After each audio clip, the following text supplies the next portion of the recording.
Welcome, sentient beings from all known universes and beyond. It's time to activate your cranial downlinks and prepare to receive a raft of discussion on a cosmic ocean of science fiction and fantasy topics, interviews with local area genre devotees, and insightful prognostication by our soothsayers of science fiction, our forecasters of fantasy, and any other beings that happen to get caught in our gravity well. This is the Galactic Driftwood Podcast.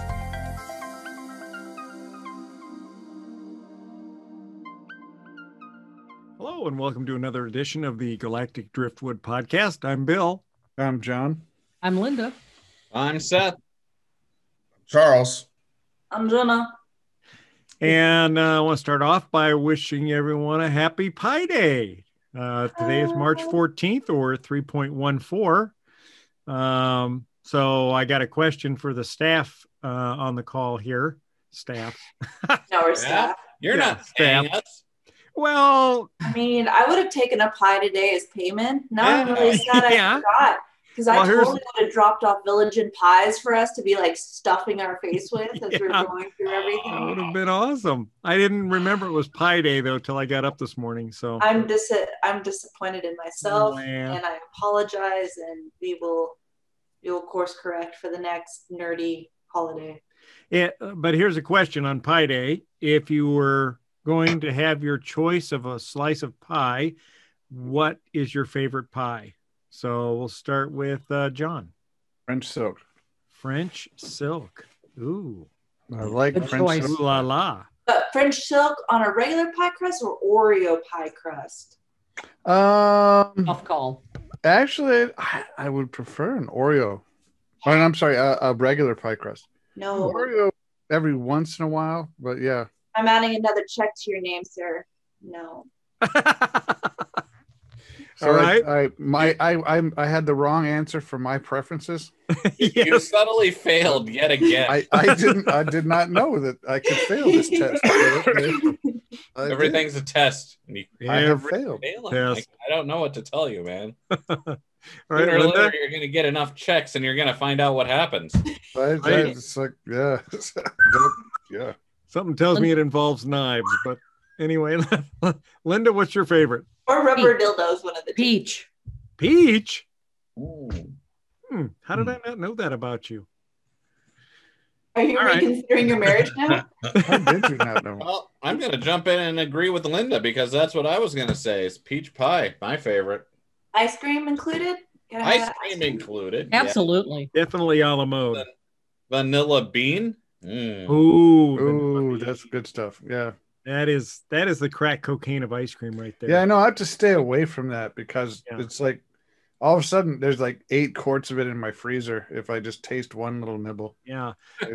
We accidentally got a container of that Wells Blue Bunny, just regular vanilla ice cream. Accidentally. And we ended up, we got it because we did the automatic Order online thing, and they gave us that instead of vanilla bean.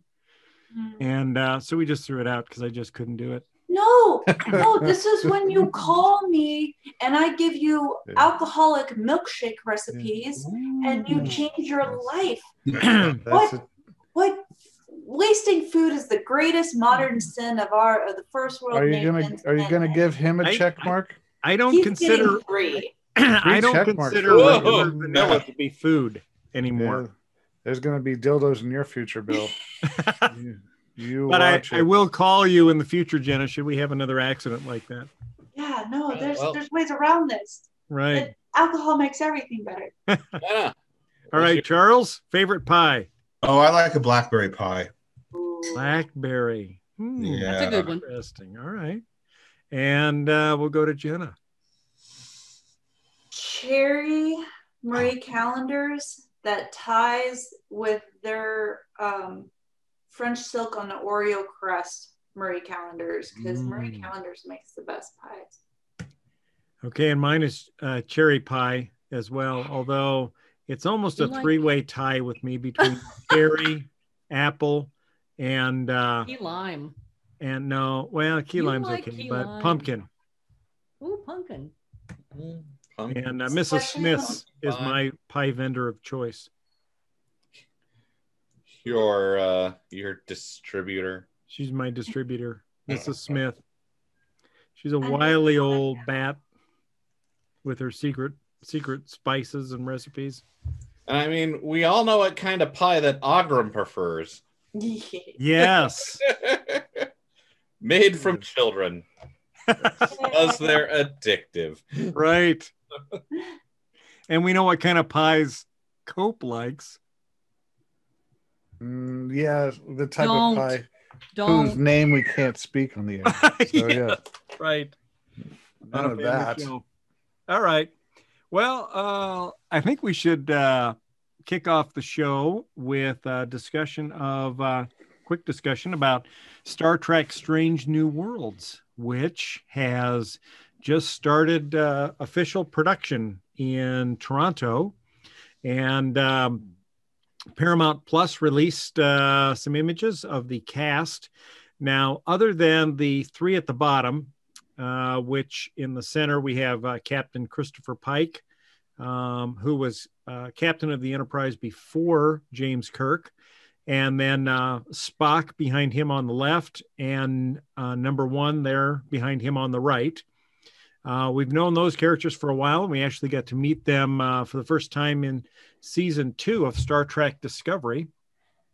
And they were widely lauded as being just perfect. So they were so popular that Paramount decided to come out with a show for them. So the characters above them, or the actors above them, sorry, they have not told us what characters or roles they will be playing on the show. Before you go there, I just wanted to comment on Ethan Peck's face. It's like, I mean, because for the entire time that he was in Discovery, he had a beard. And now he looks like a 12-year-old that's in the Glee Squad. I was going to say, I fully expect this Spock's voice to break at some point. Yeah. Yes. But, you know, here's what I thought was interesting and kind of a nod to the original series in the respect that in that one episode in the original series where they went to the mirror universe, Spock had a beard, and we can now see, you know, Spock with a beard before he, you know, starts on the Enterprise, right? And we could see where his mirror universe self probably never shaved it off, where our universe self eventually did. So I thought that was kind of interesting the way they did that. That's because evil alternate versions always have a goatee or a beard or a mustache. Well, that's what Star Trek actually. So are you saying that I'm the evil alternate Bill? Exactly. This is the good. I mean, this would be that the whole mirror universe, meme. The good Bill. That whole trope was actually established by Star Trek. Yeah, I'm hiding that I'm the evil Jenna because I shave my beard every day. That's why I was gone so long. I was replaced, and it took me that long to get it all taken off. That's awesome. God, yeah. So with guys, it's easy because, you know, you want to make an evil John, you give him a beard, or an evil Charles, you give him a beard, or an evil Bill has a beard already. So what do you do? They do it through our eyebrows. They give us evil eyebrows. Women? For women. Okay. For women, the answer is simple. They make them sexy. Yes, that was the other thing I was going to say. They give us evil eyebrows and they make us sexy because sex is always evil. Yeah, that is kind of the Hollywood slash. And there he is. There's Ethan Peck on the screen, Spock with his beard, and he looks like he's old enough to get into R-rated movies. And maybe. Well, and you know, you're right there because I was just watching an old episode of Star Trek Deep Space Nine the other day, and it happened to be a Mirror Universe episode. Yep, with Kira Reese, who wears a Bajoran uniform in our universe. In the Mirror Universe, she's got like this kind of cat suit type thing that she wears. And doesn't she like try and like? Isn't she like sleeping with people and then killing them or something? Well, yeah, I think she wants to sleep with her Mirror Universe self. Oh, right. Yeah. Right. Yeah. Not awkward at all. No. At least you know where to. That's not narcissistic at all. Right. Would that count as? Well, never mind. Let's not go there. But yeah, that's a big trope in all like genre fiction. Is like, how do you indicate that a female character is evil? Right. She becomes sexy. I thought she just wore a lot of black. It's the confidence. She's confident. Or So red. same That's thing, it. Like, advantage of her sexiness. when you go evil, you like there's when you go evil in genre fiction, it also comes with a huge confidence boost because you're just like, I'm gonna fucking kill everyone. Right. I didn't mean to. I just wanted to throw that out there, Bill. You can continue describing the cast if you wish. Yeah. All right. So anyway, so the cast, Linda, if you can pull up that picture again, we'll just name them and I'll just go through them real quick. So on the top left is Babs Olasanmokun. He was in Black Mirror and Dune, apparently. Then we have Christina Chong. She must have voiced a character in Tom and Jerry, since that was an animation. And then she was also in Black Mirror. And then next we have Cecilia Rose Gooding. She was an actress in or an actor in Jagged Little Pill. And then Jess Bush, who, it's kind of funny if you listen to the little intro. What they did is they had the characters each read a little piece of the traditional Star Trek intro, to boldly go kind of thing. And you can tell Jess Bush definitely has an Australian accent. So she's an Aussie. She was in Skinford and Les Norton. And Skinford, definitely different from the movie with Scarlett Johansson, Under the Sea. It's always going to go back to that movie. It is. And then last but not least, on the far upper right, we have Melissa Navia, who is in Dietland and Billions. So these will be the series regulars, and hopefully soon we'll find out what roles they'll be playing. It'll be fun to figure out what I assume they'll all be bridge characters. So it'll be kind of fun to see what they're doing. Under the Skin is not a movie. It's just a really strange travelogue. But recommended viewing. So, how, like, if this ends up being one of a big sci-fi series, like these guys are, it's like, because you can kind of consider what's happened with the other like casts of Star Trek, in that like that's. So you're wondering if these guys are ready to have actually destroyed their careers before they even begin? Not destroyed, just become typecast. Are you ready to become a fan favorite? Oh yeah. There's that. Gotcha. Are you ready to do the March of the Conventions? Right. That depends on if you think it's fun or not, I guess. I mean, some actors really enjoy it. Some, as I understand, loathe it. Shatner.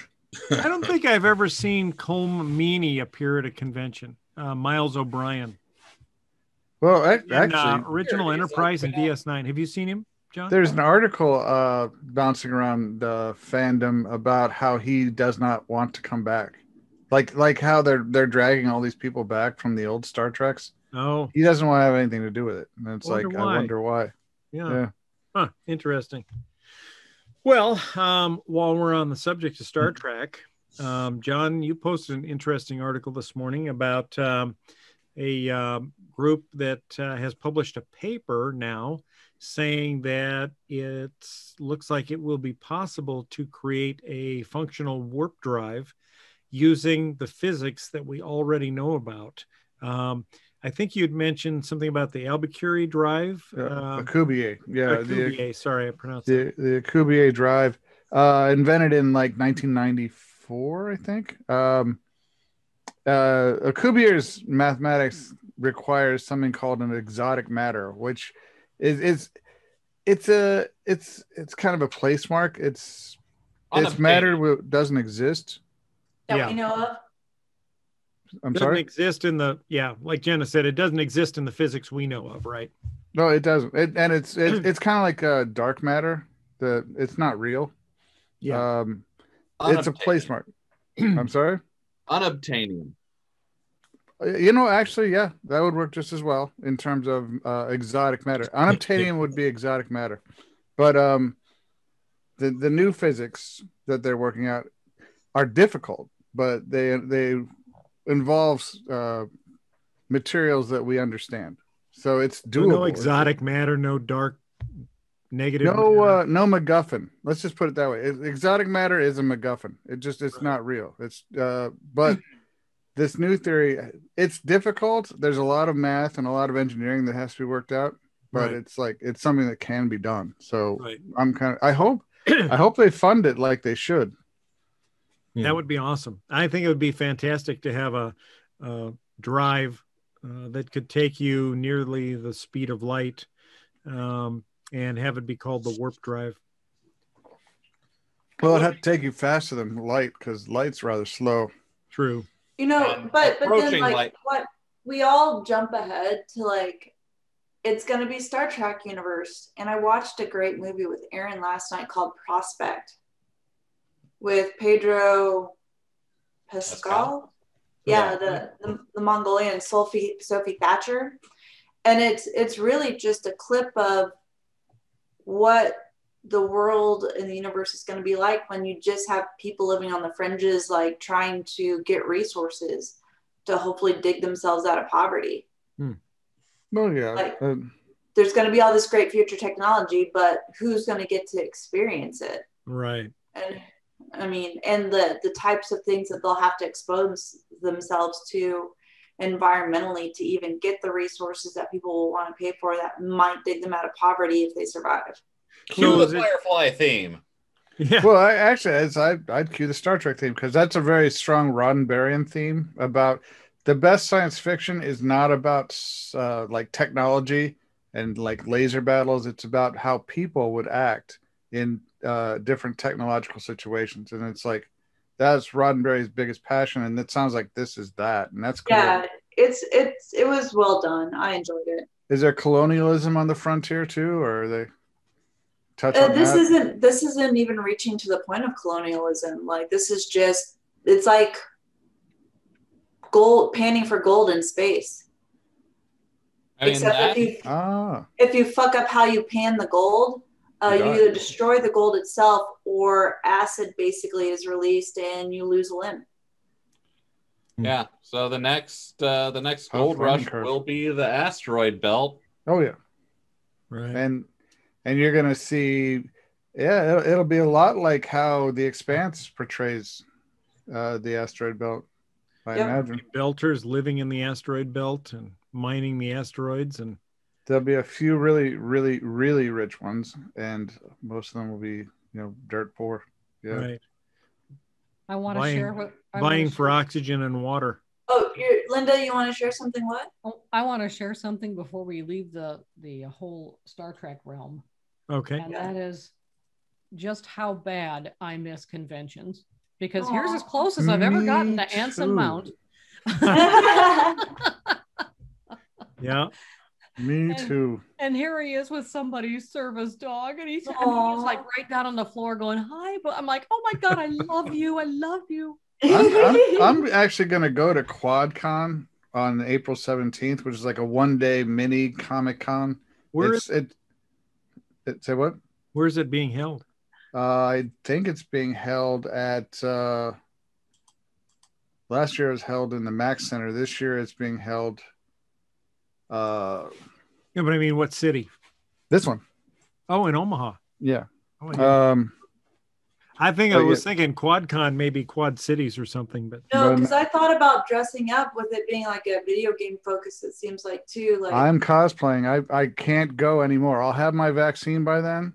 Yeah, I'm going. I gotta go. I miss it so much. When is it? April 17th. It goes all over the place, and actually, it's at Oakview Mall. Oh yeah, that's right. It is. It's at Oakview. It's close and it's easy. You want to call up a picture for that, Linda? It looks like it starts in, hang on. It starts in Northwoods Mall, Peoria. It's going to be all over the place. Oh, well, yeah, it's a rolling one. It's it pops up everywhere, and it'll be in Omaha on April 17th and 18th. Oh, Omaha. Huh. I'll be darned. Free entry. Family-friendly event. We give free entry after 2:30 p.m. Before that, our entry is just $3 to $5 per person at most events. You can find them on Facebook to be alerted to special discounts that may be available. Free Kids under vending? 12 are always free. Our sole purpose is to spread the gospel of geekdom. Aw. We welcome all who may have an interest in comic books, sci-fi, toys, video games, costumes, and other nerdy. I do. I'm going. I have to. I'm jonesing. All I right. know, same here. So long. I've been working out so hard, so I got my best con body in years. I wanna be freaking Lara Croft again, or Too funny. some other Huh. like Mortal Kombat character. I just You miss do an awesome Laura Croft. She does. things. I want to do the grizzled one again, where I've got a cigar and I'm getting too old. for this shit. Grizzled. That's awesome. Yeah. Yeah, I know it. I'm so happy to see the vaccine rollouts happening and the prospect of life slowly returning to normal here in the near future. So that's awesome. Yeah, there's Normal as it can be. And when then they say we're going to be set up for the roaring 20s, because what made the 20s so wild was that people were pandemic, exhausted from the Sure. Spanish influenza, and they lost their shit when things did open back up for them. I'd love to see NebCon's some going to be flappers. crazy this year. Yeah. NebCon's already usually crazy. So yeah. So when is Planet Comic-Con? Maybe August, if they don't feel like they have to bump it again. They've already canceled, I thought, San Diego Comic-Con. Have they?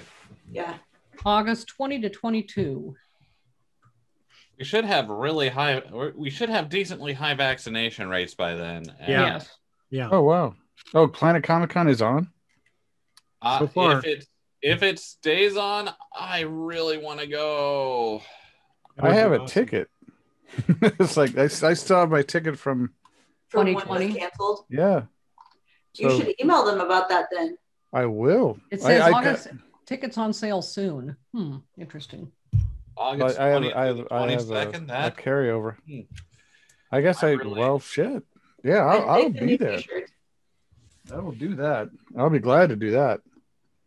Well, we'll Says have to start ticket keeping hol- our eye on upcoming cons and keep people posted on what's happening and what's not. So Yeah. This is I a think good. if I don't go, then they're just going to take my ticket away, won't they? So Yeah, I mean, you basically paid for it. The other con coming up that people may want to keep in mind is the Renaissance Fair, which I would still qualify as a con at the Bellevue Berry Farm the first 2 weekends of May. yeah. I've been meaning to go to a Ren Fair because I have stuff that I want to try out. So You could always do what some people have joked about doing, which is dressed up as a Star Trek person who went back in time and is Yeah. trying to blend in with the rest of the Ren Fair people. that I can do. Josh I can do Kano that. have gone as different incarnations of Doctor Who, because of course he's a time traveler. Yeah. So that works. Then you have yours all set up too, Bill. Yeah. Yeah. I was You thinking, could like John, we Doctor might Who and the Star Trek people, like, oh, hello. yeah. I was Doctor, thinking we might get to see John in a puffy shirt. Like he's forcing the Red Puffy Wizard shirt. to wear. Well, a puffy shirt would work really well. Yeah. Actually, Yeah. it's I mean, like there is a comics adaptation of Doctor Who meets Star Trek. So Hey. Perfect. That would work. All right. Well, while we're on the subject of sci-fi, NBC has debuted a new series called Debris, and first 2 episodes are out. Linda and I have watched that, and it's pretty interesting. So the story behind it is astronomers detected the wreckage of an alien spacecraft entering our solar system, and some very large alien spacecraft apparently hit by something. We don't know by what yet. Could be an asteroid. Maybe it was some sort of a battle. We don't know. But anyway, that debris is raining down on the Earth periodically. And as it does, strange things happen. And there are the 2 lead actors in it. One's plays a British a member of like MI5, I think. And then the other one plays an American, and he's with I think like the CIA or something like that. And so they are sent out to investigate stuff kind of in the vein of the X-Files, weird things that are happening. Right.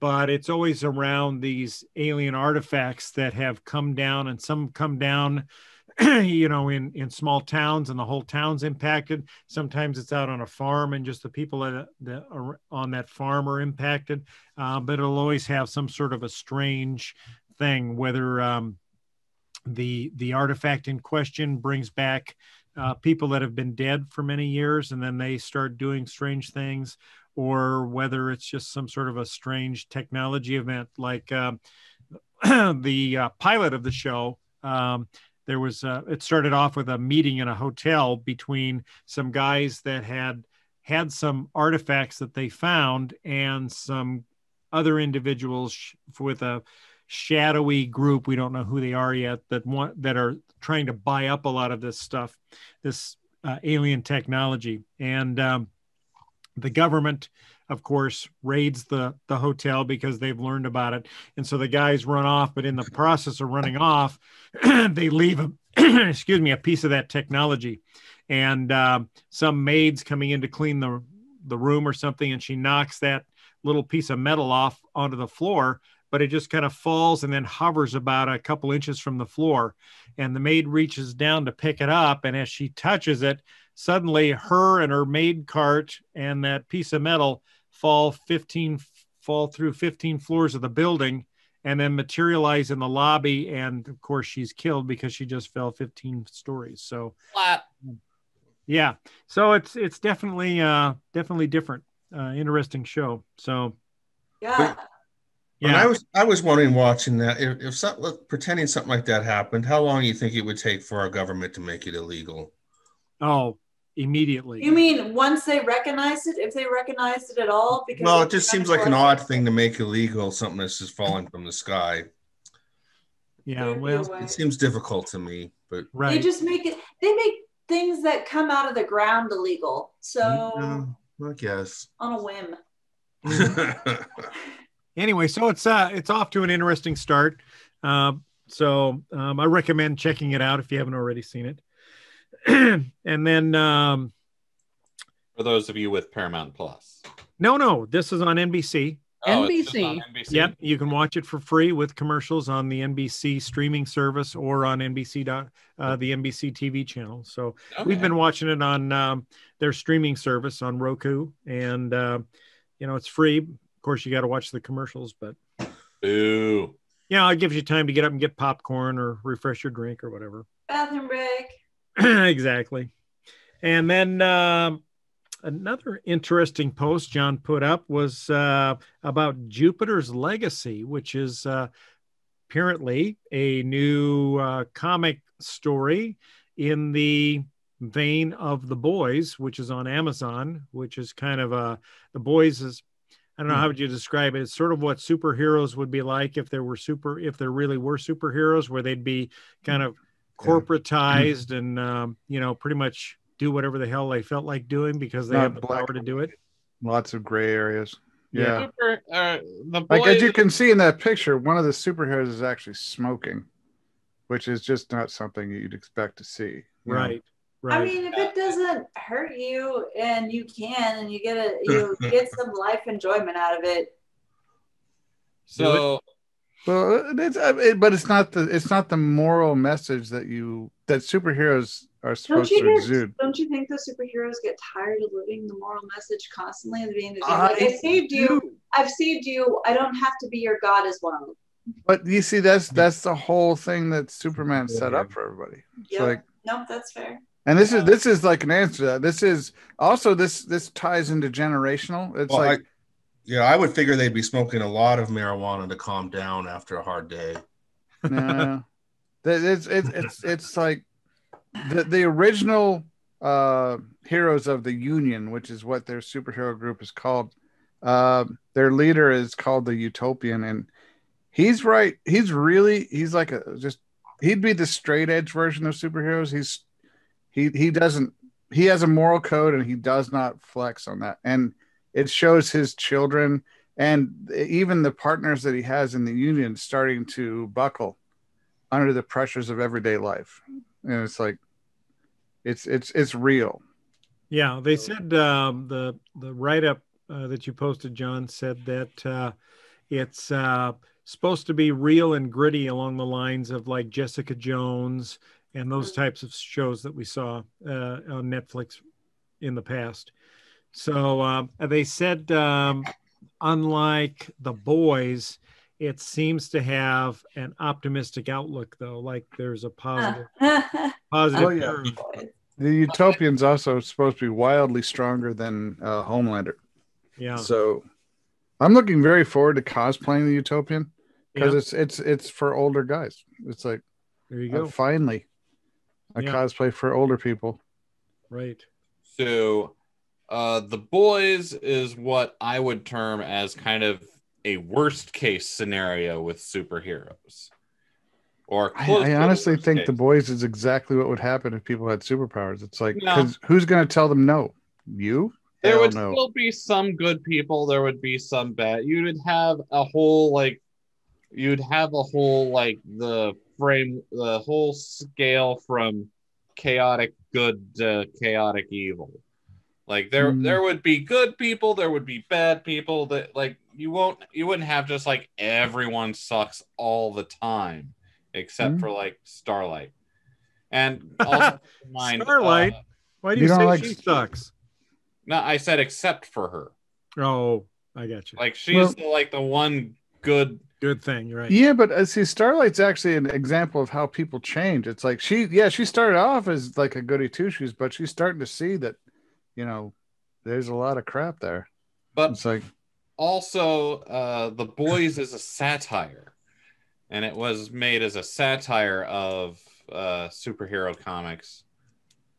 And so is Jupiter's Legacy. It's on the same vein. It sounds more like Jupiter's Legacy isn't so much a satire from what you guys are describing. It sounds more like it's more of a gritty real life.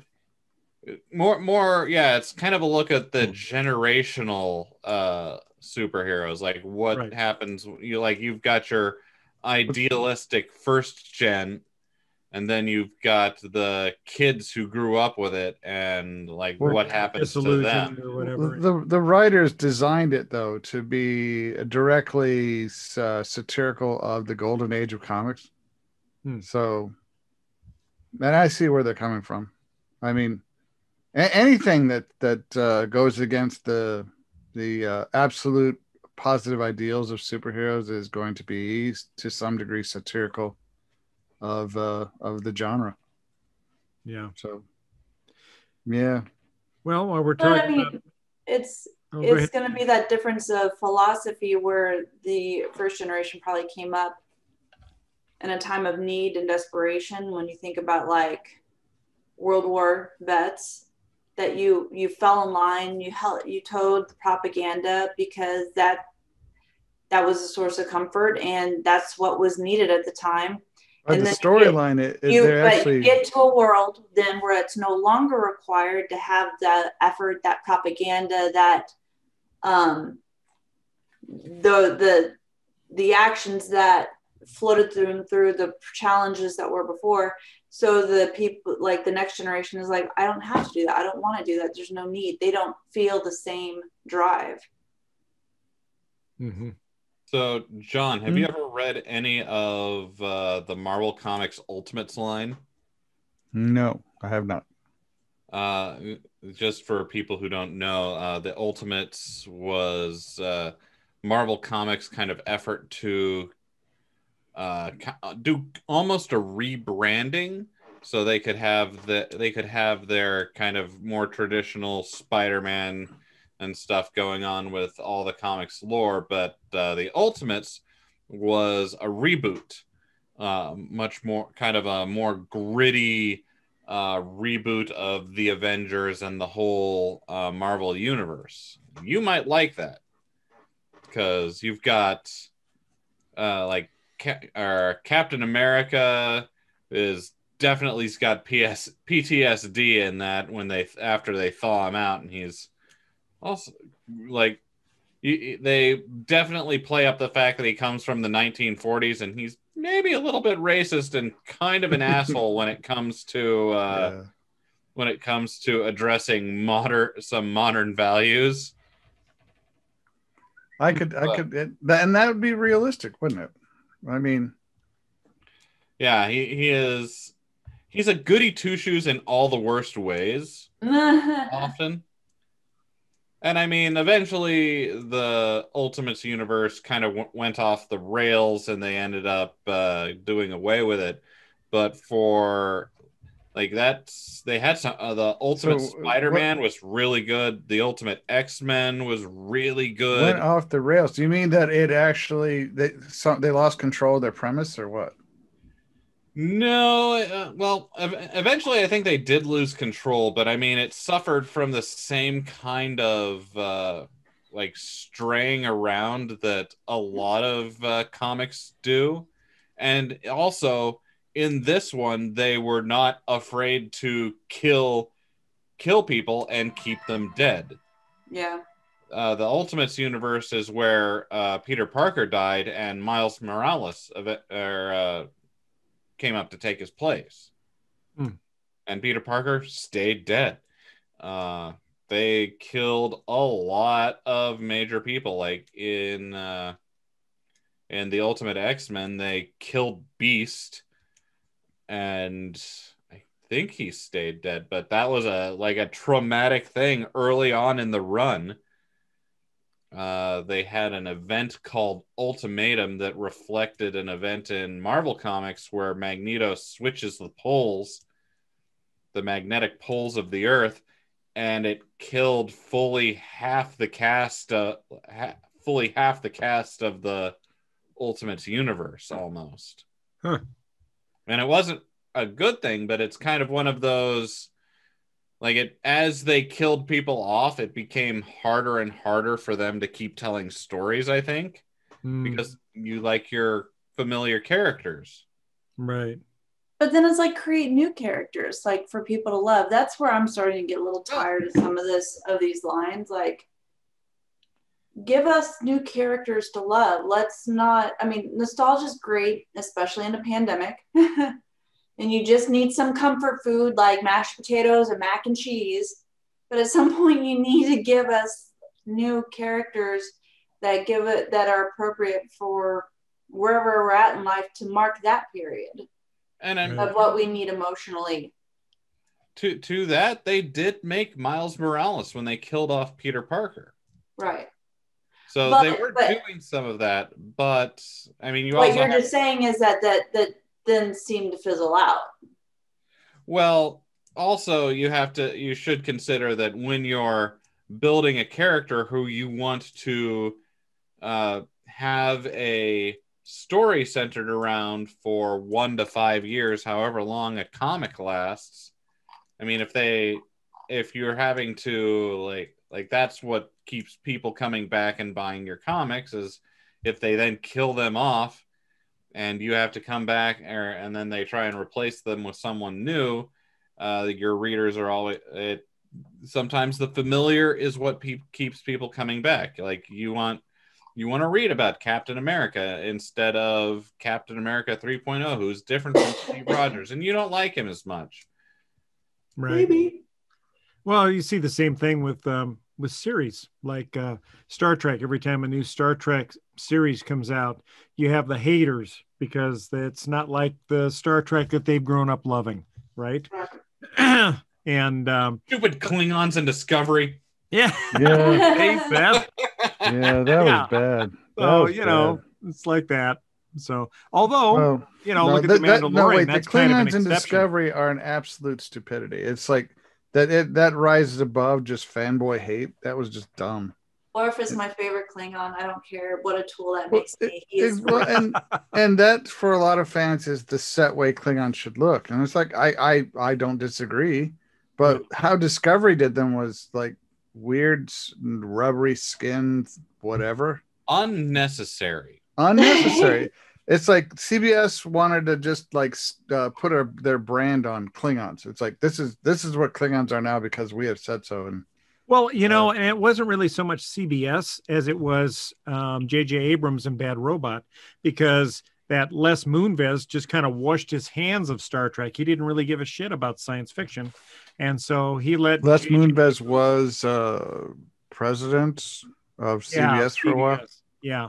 Until all the sexual scandals came out, and then he got done away with, which I think has been much to the salvation of Star Trek, because now they've got people in that realize what a valuable property that asset is, and I think they're starting to show the care and feeding of it that it needs in order to make it grow. I think that encouraged, the reorganization of the CBS Paramount alliance, and now we're going to start seeing some serious stuff. Right. Well, you see that not only that, but in the change of the streaming service, so from CBS All Access to Paramount Plus. Now it's organized around basically the movie studio, but also bringing in the TV series of Paramount. So, fortunately, the disintegration of the Prime universe, or I'm sorry, the Kelvin universe, which is just going to go away, which is fine.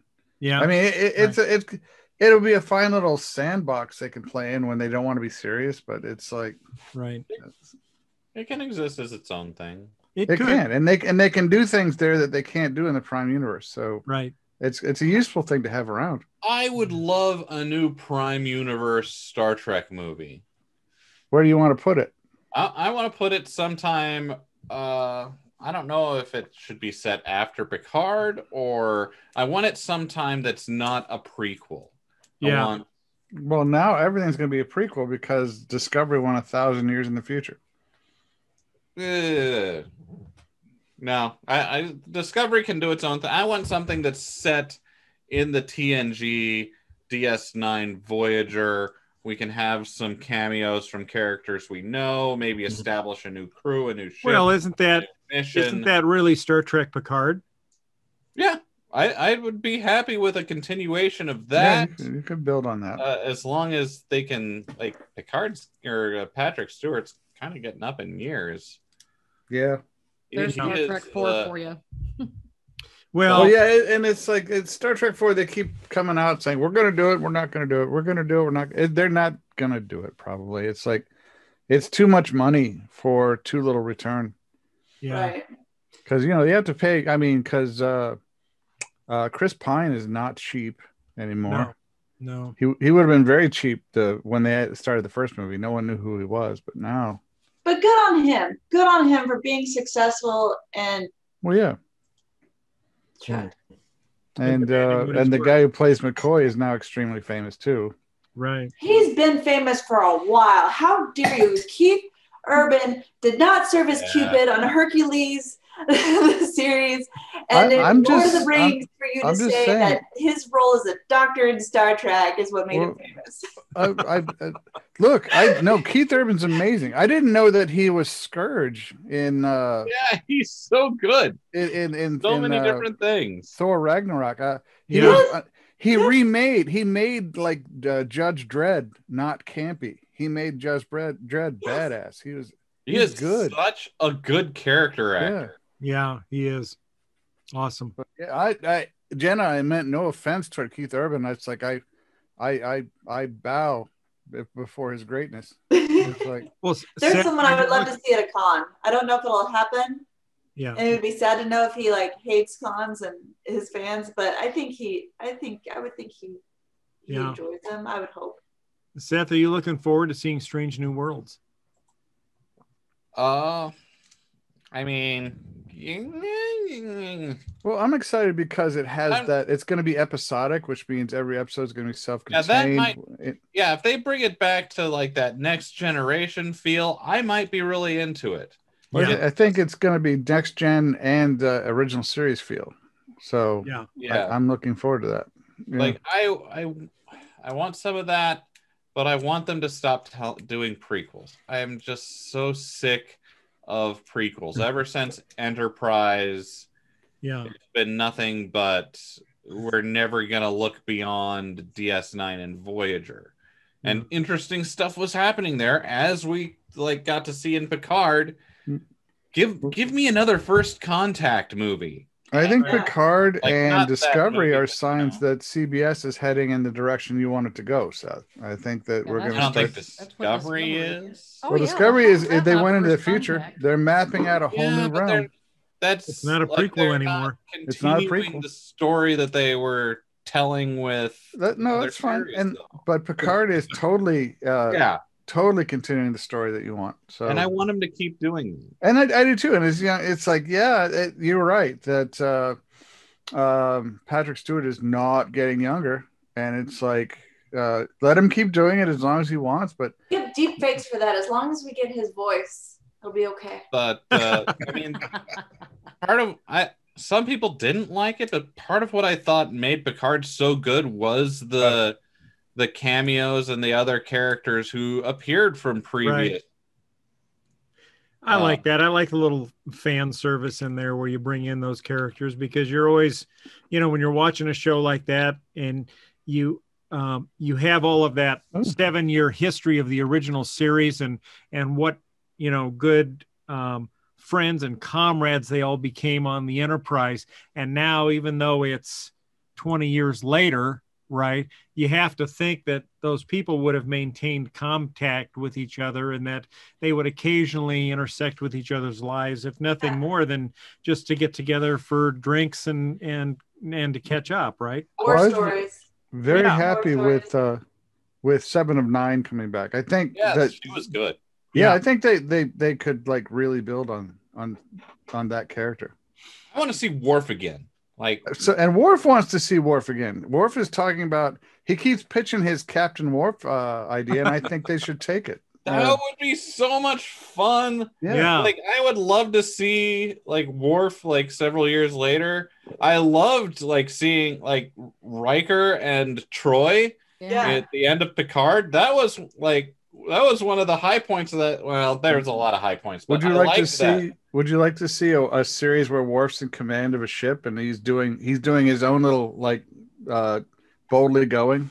Well, here's the question. Absolutely. Would you see him as the captain of a Federation ship, or would he be the captain of a Klingon ship? Federation ship. What if he was the captain of a joint Federation Klingon vessel? Yeah, they're moving into a new phase of military. Yeah, what if it's a Klingon ship, but there's Federation officers serving? So sort of a complete reversal of what we saw in Next Gen, where it's a Federation ship with a Klingon on. Now you have a Klingon ship. He served his term on the student exchange program, and now he's got to go run a ship, and they got to give him some people. Well, they've obviously had more problems with the Borg. What if there was a joint Klingon Federation task force / ship design where they joined forces against the Borg, and Worf was the obvious choice to command these hybrid crews? Yeah, right. That would be pretty cool, wouldn't it? And there'd be a lot of tension there. There'd be a lot of mystery. It'd be cool. I think it'd be a great concept. Yeah, it sounds like we're going to get to see Geordi LaForge maybe in season 2 of Picard. That would be good. That'd be cool. Sounds like LeVar Burton is going to come back, at least for a cameo. I know Whoopi. It would be hilarious if they come in on a scene and he's reading to new recruits or something, kids. Like the Reading Rainbow. His first line is he's lecturing them, and he's like, "Okay, just take a look. It's in the book." A Reading Rainbow. Technical manual is your friend. Please. Yeah, that would be awesome. They haven't mentioned. Oh, they haven't mentioned a future version of Facebook on Star Trek, have they? God, I hope not. That would be a fun route to take it. Well, because that way you could follow. Somebody starts to say what they're up to, and he goes, "Yeah, no, I've been following your posts." Maybe it's like Fedbook. Or no, it's do you follow me on Spacebook? Spacebook. Facebook. Yeah. Find me on Spacebook. Would you allow Geordi LaForge to use your holodeck? Yeah. Yes. Why? Because he has a habit of constructing women in his holodeck. He has a habit of falling in love. But come on. Riker did the same thing, right? With Minuet. Did Riker invent Minuet or did he find Minuet? Well, the Bynars invented her to distract him and Picard from the fact that they were going to steal the ship. Yeah. She was quite the simulation. But Geordi actually invented the designer of the Enterprise's warp core and then fell in love with her, and it was weird. It's multi-episode. And then she really showed up. Quark has Vulcan love slave 1 through 8. Who does? Well, Quark is Quark. Quark, it's like, yeah. Quark is like you almost expect Quark to have some weird ass shit. I'm just saying that this stuff is like in universe. Like it's not weird for some. Like but Quark's is right out front. This is sexual exploitation. Geordi was being a stalker for like 4 episodes of someone who wasn't even there. Okay. Well, don't you think everybody would do that at some point if you had holodeck? Every 15-year-old would make their ideal ideal person in a holodeck and like have like 2 weeks and be like, no, this is awful. I feel like there's probably parent-child locks on holodecks for that. It's like, so there should be like a Geordi. No creating sex slaves. I think Seth just described our ascension into the future as more and more advanced porn. That's the bar on which we set our technological advancement. They're making sex robots, John. Duh. Yeah, look at how popular that Oculus Rift stuff is. Can you How really would I not know that we're making sex robots? We've had like 4 shows on sex robots.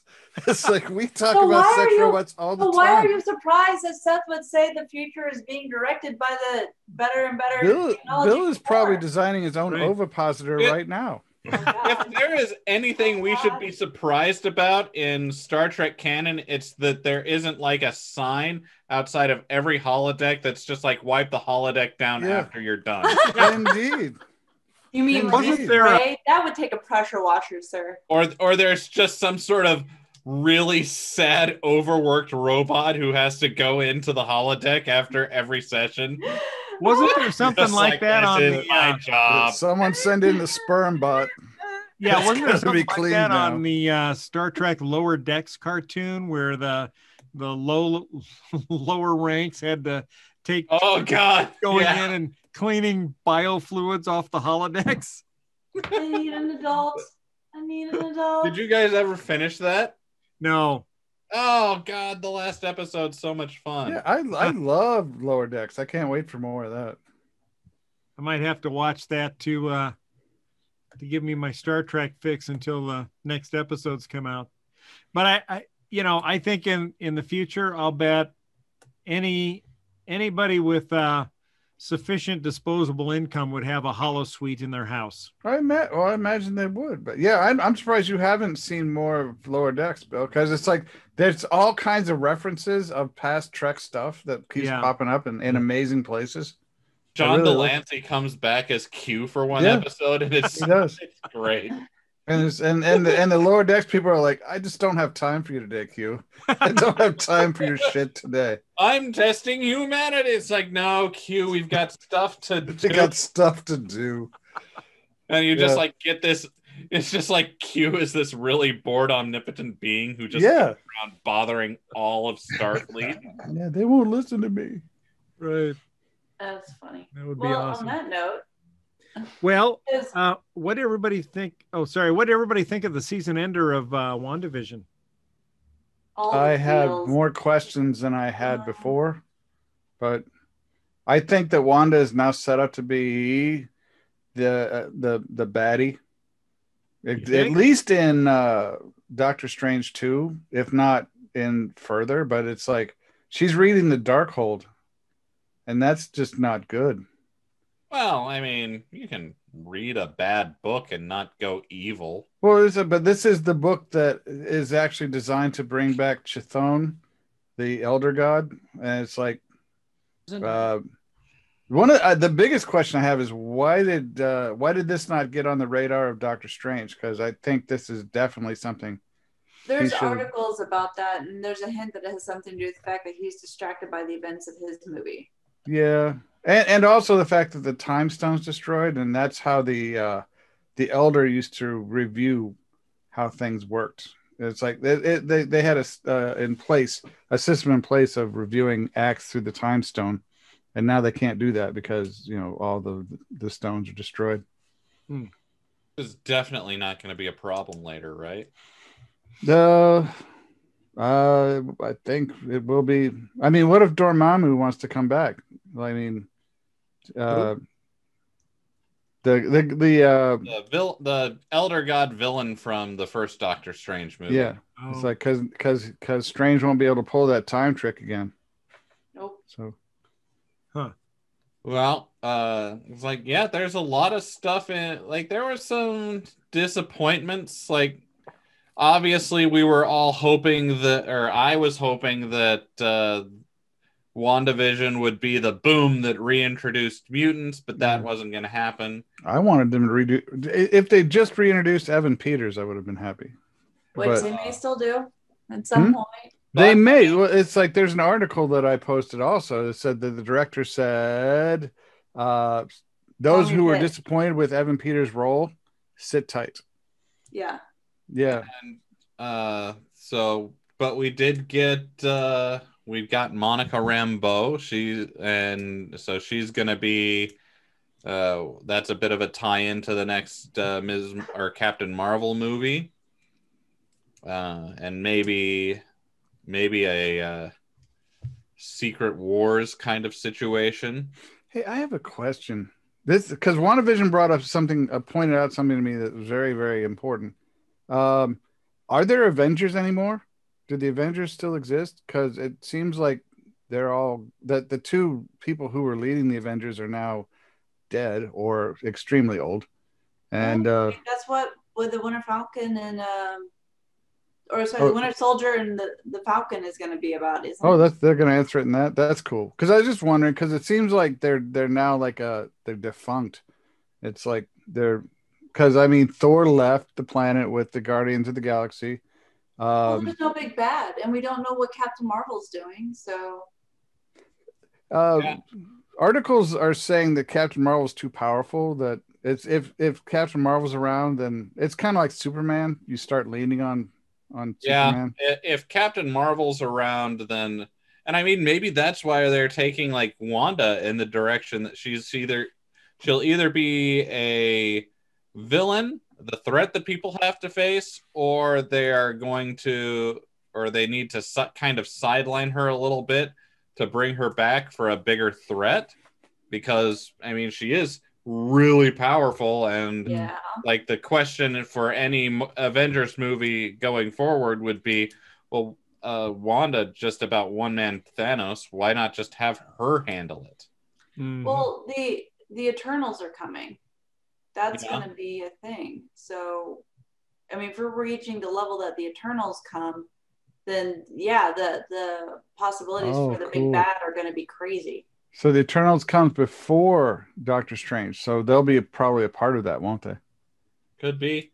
And it looks like Spider-Man 3 is going to be before Doctor Strange anyway, so Spider-Man's supposed to get into the multiverse stuff, so maybe... The Strange is supposed to be in Spider-Man 3. Taking the new guiding role for Peter. Mm-hmm. So I've heard. Well, I mean, maybe Spider-Man or the Multiverse of Madness will be Doctor Strange repairing the whatever multiversal fabric gets ripped in one of these other movies. Like, that won't be the start of it. That'll be the end of or solidifying of the multiverse. And, maybe that's where the Multiverse of Madness is where we'll start to see mutants. Is there a team though? Is there a group that can solidify back into the Avengers, or are the Avengers just gone? No, there's the Avengers roster has always been very fluid. Different teams and forming around different people at different times. Yeah, I know, but it just seems like all the people that are here now just aren't the ones. No, you have a still existing War Machine, Hawkeye, and you'll have Hawkeye's daughter eventually. You've got Ant-Man and the Wasp. You've got who else? Hulk. The Hulk. Yeah, you've got Hulk, smart Hulk. He could be. And I mean, if you need a leader, you could still have old Steve as your leader, just not just as more of an administrative role, which is kind of the comics role of old Steve. Do you think that you will see him in Falcon and Winter Soldier? Maybe we'll get a cameo. I don't know. Yeah, I just want to see more videos from him as Captain America that he did for the high schools. Oh, yeah. So you got blipped out of existence. Yeah, I feel like every episode of the first season of the Winter Soldier and the Falcon, it should be ended with Steve Rogers' high school movies. Yeah, I like those too. So you got detention. So you got caught doing the Mary James. Yes. Yeah. So you got caught blowing the White Knight. Yes. Oh, no. Huh. I mean, there's a lot you can build a new Avengers around, and we're going to get through these series that are coming out. We're going to be introduced to more characters. So is Paul Bettany is Vision back minus the Soul Stone now? Because you mean Mind Stone? The Mind Stone. Sorry, because fake Vision, faux Vision unlocked Vision's like memories, and now he's like, I'm Vision, and he flew off, and we never saw him again, and I don't know. I think he's processing. Yeah. So. From what I understand in comics lore, this did happen before, and it basically removed his emotions. And he was just kind of a uncaring version of Vision. Oh. Well, so he's capable of doing things, just not based on emotion. Right. So, but he and Wanda are like done? Looks like it. Who knows? I don't know. They just need to freaking keep giving Kevin Feige money and let him sort it out for us. And I agree with that strategy because I'm very happy with how it's gone so far. If only they had a Feige for Star Wars, that would make me happy. I mean, Endgame established that a universe without the stones was at risk. And so the current Marvel universe is without the stones. So maybe the next phase will be getting the stones back somehow. Maybe. And maybe why is the universe at risk without the stones? That's what Endgame led us to believe. That's what the sounds like it was more at risk with the stones. Exactly. That's what I was thinking. It's like those stones seem to be the biggest problem in the entire phase 1, 2, 3, and 4. Right. Except that there's like definitely other comics to pull from where they've needed the Infinity Stones several times. Like they've made an Infinity Gauntlet a bunch of times in the comics series. Sometimes it's a bad person a bad guy who's wielding it. Sometimes it's Reed Richards bringing the stones together because that's the only way they can get out of a problem. And there's an interesting. Have they ever been reinvented? What do you mean? I don't know. Did they ever make more Infinity Stones? Probably. I don't know. It sounds like the Infinity Stones would have had to have had a process where they were created, or were they birthed at the origin of the universe? That's what it makes. No. Yeah. I thought they were created by someone master. No, because it was a woman who first created the crown or the Infinity Glove because she thought to harness the stones. But yeah, I think you're right. I think they did come from. Yeah, that's how they explained it, I believe, in Guardians of the Galaxy. It's like they came from the Big Bang or something. And we know at the dawn of the universe, there was nothing. Then boom. The Big Bang sent 6 elemental crystals hurling across the virgin universe. These Infinity Stones each control an essential aspect of existence. Space, reality, power, soul, mind, and time. Wong and Doctor Strange. So is this a matter of the stones are gone forever because they're destroyed, or is this a matter of us just waiting until they figure out the proper MacGuffin to give them back to us? Probably. To recrystallize them. I don't know. Like, yes, there we go. To recrystallize them, to shunt their multiversal transconducting powers through. It just rub some Star Trek funk on it. Yes. I mean, like, it's. I could see Vision getting the Mind Stone back at some time and like becoming the full-on Vision again. Would that give him his emotions back? Probably. That's how it worked in comics. So at the end of WandaVision, did the Wanda creation of Vision, did he vanish or was he still there? Yeah, he was destroyed with the Hex because he was part of the Hex. And the kids were gone. So kids and Vision's gone. So all we have is now White Vision somewhere out there with the memories of Vision trying to sort it all out. What about Agatha? Because I honestly thought that, all right, Wanda wiped her mind and said she has to be a part of Westview. But then she destroyed the Hex version of Westview. So is now she just a mind wipe witch living in the real town of Westview? Yeah. Or where is she? It's like, where did she go? Yeah. She made her Agnes. Just whoop. I know where to find you. She's just playing the part of the nosy neighbor until Wanda comes to question her about some aspect of witchdom. All right. Yep. So lots to look forward to, I think, as long as Kevin Feige stays in charge of everything.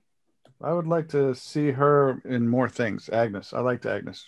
It's like Agatha. It's like no one's talking about getting rid of Feige, are they, Jenna? No. But you know how it is. Executives start thinking, what if we do this? What if we try get more money with that? He's the guy. And it's like, you hope it stays that way. I have dealt with enough boards to know that, money, people get greedy and it starts becoming about the money instead of the art. And it's always going to be money as big as Marvel is, but at least right now we've got someone who cares about the art and storyline pushing it. Well, I think that, I think the best evidence that that's going to be the way it is because of how WandaVision started. Those first 3 episodes were like, what the fuck is this? Right. It's like totally, I'm just like, what is this? It's like, I didn't know what it was. Then episode 4, it all came together. It's like, there it was. And it was awesome, that reveal, but they took a risk. Yeah, if I hadn't heard that the subsequent episodes that was all imagination in the first 2 episodes, because Linda and I watched the first 2 episodes and then we just cashed out. I'm like, I'm not watching a magical version of Dick Van Dyke, which is what it looked like to me, the Dick Van Dyke Show, only with it did, and I think that's exactly what they were going for. Well, they made it. And so I didn't realize that. She was on this journey through various time periods, and that this was all going to end up in the real world. Nobody did. Honestly, I think that's why I think we read that they lost quite a large percentage of viewers by the second episode, and that it wasn't until people episode started 4 reporting they came back. This has got some. You need some bite to it, kind of a thing that they got the viewership back. So. Yeah, it was kind of an interesting way they went about it, but I'm glad it ended up the way it did. I think if I'd have known more about that in the beginning, I would have stuck with it more than 2 episodes. But I'm glad, Seth and everyone said something about it changing and stick with it. So we went back and be pleasantly surprised. Right. It had me from the beginning, though, and you might be right. Maybe it's because I didn't really live through the whole era that they were covering. Yeah. So the whole strange, like, it was a lot more strange to me than it was for you, maybe. Right. Maybe you guys thought that it was like too familiar. Yeah. I was like, I lived through this and I didn't really like it the first time and I don't want to go through it again. Well, no, I did. It's one thing to watch it, for a 1-hour episode. It's another thing entirely to live through an entire decade of it. Right. I feel I Because feel that's that, the only choice we have. Right? that this meme actually Yes. this was pretty episode 4, just bang, there it was. Oh, that's good. It's like it was, and the whole internet kind of responded just like that. Yeah. Right. Yeah. Well, yeah, it'll be interesting to see where they go with it. And have they announced that there's going to be a season 2? No. There's not going to be a season 2. And I feel like it's probably going to maybe go into a movie. Like, I was going to say, what could happen in season It's going 2? straight into Doctor Strange 2. Which, Okay. I mean, there's plenty of time to actually do another season, but I think they finished the story. Okay. Yeah. So, Well, yeah, because it was like WandaVision was all about Wanda processing her grief. Mhm. Yeah. Like that was the story that they were telling. And we kind of saw her like move on through those stages, and now she's doing something else. Trying to figure out what next. What is she that this bomb has been dropped on her that she's a witch? What does that mean? I mean, it makes sense that she would then, after processing your grief, try and discover who she is now. but she's reading the Darkhold, which is like the book of the That's day. all she had, though. That's all Agatha had. So it's not like you can go Google what it is to be a witch, because you're going to get a lot of BS and. So I mean, that's like leaving a curious child alone, and the only book you give them is like Dianetics. Well, that's all she That would be has. horrible. It's Well- like, how did my kid get to be a Scientologist?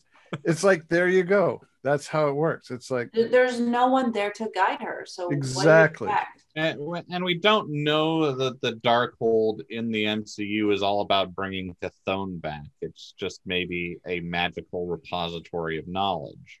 yeah, but it's like, since they're throwing in the Eternals, since they've thrown in Dormammu, they could easily start playing with Elder Gods again. They could. It would be interesting. I'm just saying it's not necessarily pointing in that direction yet. Like WandaVision gave us a couple different red herrings that we were like, oh, what's this mean? Oh, what's that mean?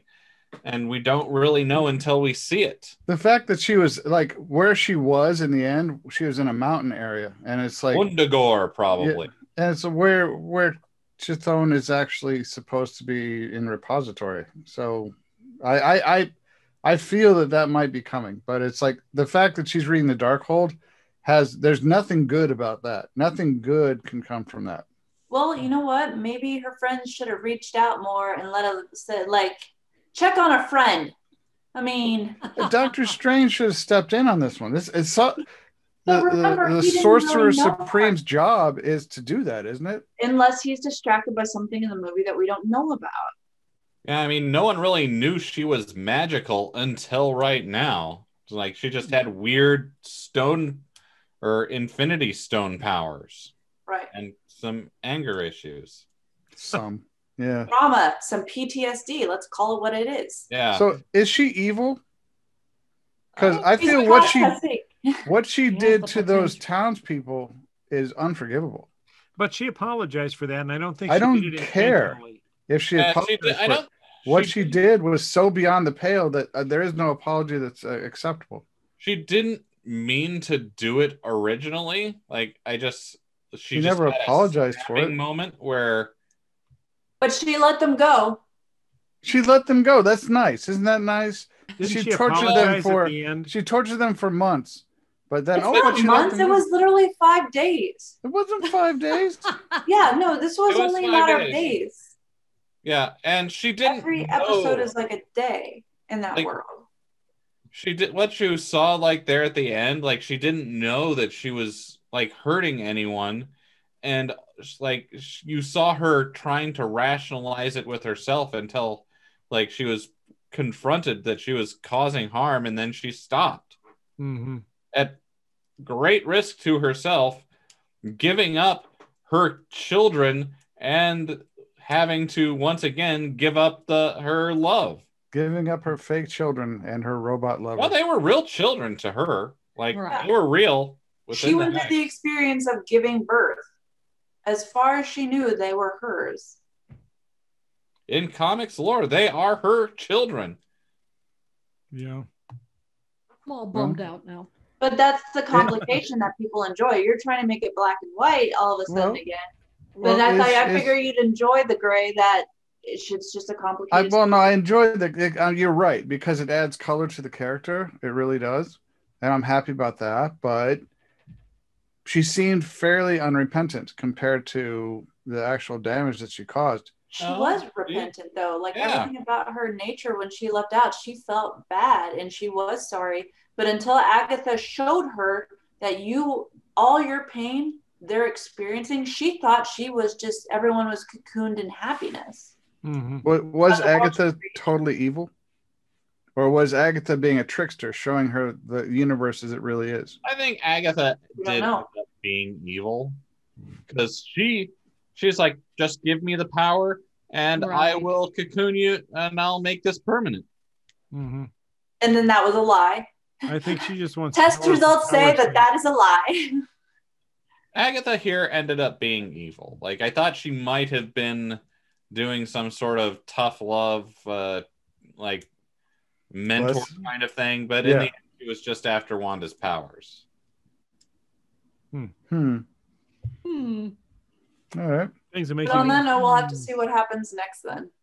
Yeah. All right. So, what are you guys most looking forward to in the next month? A vaccine? Well, yeah, it's like the 27th, I get my second shot, and then the 17th of April is like, I guess, that little tiny mini con, which will let me like go out and do stuff. And it's like, and if PlanetCon's actually on, I better call them. Yeah, get on. I see a link on there, John, about previous ticket holders and what they have to do to. change their dates. I'm gonna where's this? Like, when does Mortal Kombat come out on HBO Max? Yeah, I'm looking forward to Mortal Kombat. It comes out this month. Hell yeah. There you go.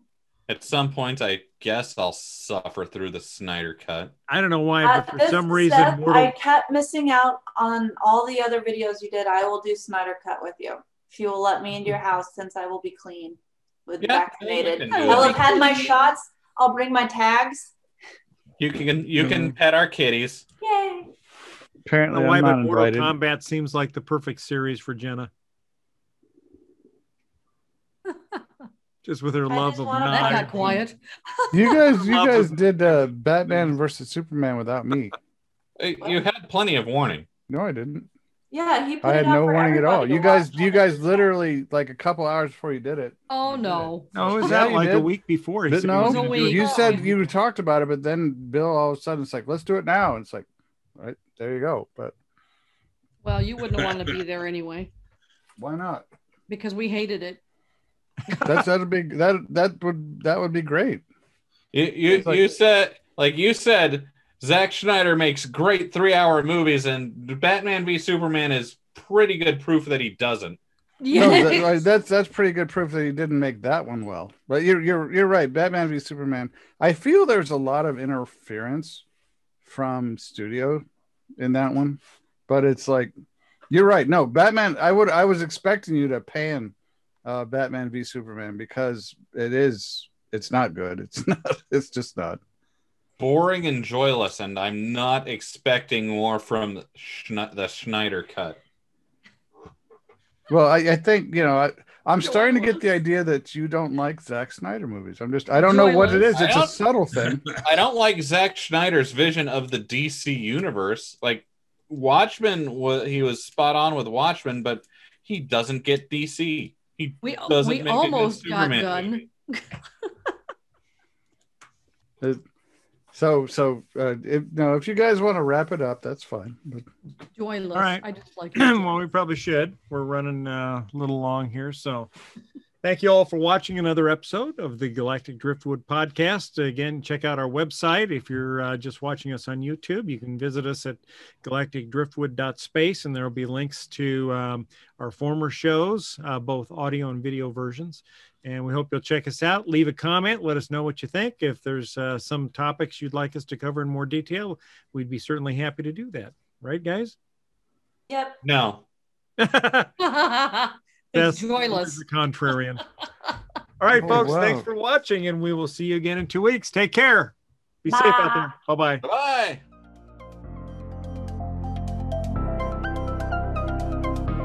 Thanks for listening to this episode of the Galactic Driftwood Podcast.